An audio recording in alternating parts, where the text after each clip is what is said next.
Hey 7th grade, congratulations on reaching your last book for the year.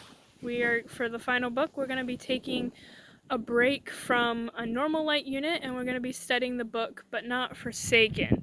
So we aren't going to be working on grammar, no more diagramming, no more penmanship. There will be, we're not going to be doing spelling this light unit. We're going to be focusing on vocab. So instead of focusing so much on learning how to spell the words, we're going to focus more on what the words mean. All right, so it's going to be a little bit different. Hopefully we can enjoy it as we work through this together.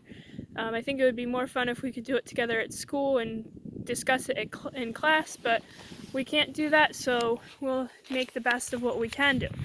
So I'm just out here in our cherry tree this morning. Our cherry tree is in full bloom. Hopefully you can see some of the blooms. And I just thought this would be a good place to make a video this morning. It's a little chilly, and that's why I have my coat on, but it is a beautiful morning, nice and sunny.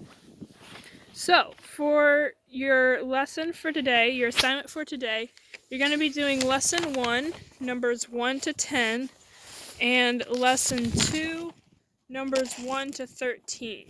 So you're going to be reading the introduction and chapter 1 for your assignment today and answering some questions on those. So chapter 1 or lesson 1 is mainly working on the sorry, I'm trying to find a good angle here. Is mainly working on the setting of the story. The setting is where the story happens, when it happens, things like that. So this is set up in post-war Germany after World War II. And it's talking a lot, the story is talking about refugees. This is what we call a historical fiction. And historical fiction, first of all, is a story that's not true. But historical fiction is a book that is based on true happenings, but it might have true happenings in it. It might be realistic, but the characters might not necessarily be real people. All right, but some of the characters and the events were made up to create the story, and that's why it's called fiction. So you're going to be reading this story following the Penner family in East Germany after World War II. They were a refugee family, and this isn't something that just happened back after World War II. This is some refugee crisis is still something that's going on today. A lot of refugees in the Middle East are without homes, and so hopefully this will give you a little bit of an idea of what people went through back then, and also maybe what people are going through now in their because they had to leave their homes. So, for your assignment, as I said, it will be lesson 1, numbers 1 to 10, and lesson 2, numbers 1 to 13. And that's just giving you the setting and some of the characters of the story.